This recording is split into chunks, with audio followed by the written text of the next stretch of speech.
हरियाली बचाओ अभियान। अगर हरियाली बचेगी तो ही हमारी धरती बचेगी। बहुत समय पहले की बात है, एक हरे भरे गांव में रमेश नाम का एक लड़का रहता था। उसका गांव चारों तरफ से घने जंगलों और सुंदर हरियाली से घिरा हुआ था। वहां के लोग प्रकृति की गोद में रहते थे, शुद्ध हवा में सांस लेते थे और जंगलों से मिलने वाले संसाधनों पर निर्भर थे। लेकिन समय के साथ गांव के लोग पेड़ों की कटाई करने लगे।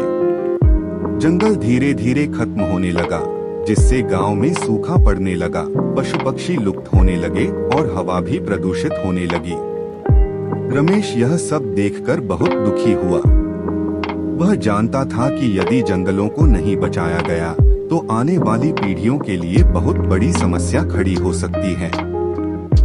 उसने अपने दोस्तों के साथ मिलकर हरियाली बचाओ अभियान चलाने का फैसला किया। अभियान की शुरुआत रमेश ने सबसे पहले गांव के बुजुर्गों और बच्चों को इकट्ठा किया और उन्हें समझाया कि यदि हम पेड़ों को ऐसे ही काटते रहे तो हमें इसके गंभीर परिणाम भुगतने पड़ेंगे। उसने बताया कि जंगल वर्षा लाने में मदद करते हैं, मिट्टी के कटाव को रोकते हैं और हमें ताजा हवा प्रदान करते हैं। उसने गांव के सरपंच से बात की और गांव में एक वृक्षारोपण दिवस मनाने का सुझाव दिया। सरपंच को रमेश की यह पहल बहुत पसंद आई और उन्होंने पूरे गांव को इस अभियान में शामिल होने के लिए कहा।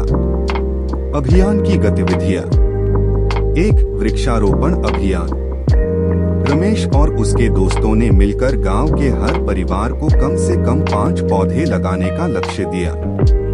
हर घर के बाहर एक पेड़ लगाया गया और उनकी देखभाल की जिम्मेदारी गांव के बच्चों को दी गई। 2. स्कूलों में जागरूकता कार्यक्रम। रमेश ने स्कूल के प्रधानाचार्य से अनुमति लेकर पर्यावरण पर भाषण दिया।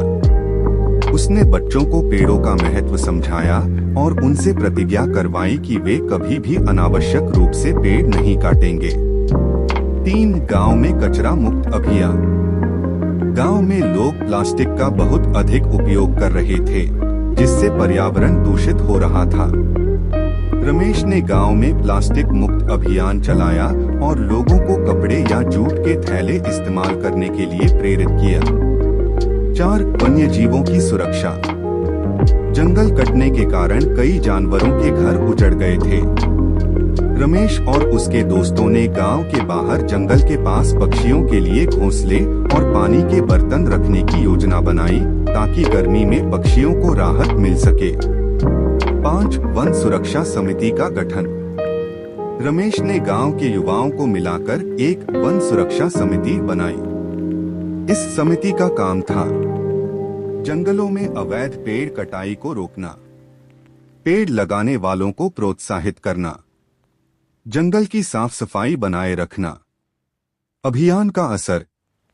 कुछ ही महीनों में इस अभियान का असर दिखने लगा। गांव में हरियाली बढ़ने लगी, पक्षी और जानवर वापस जंगल में लौटने लगे।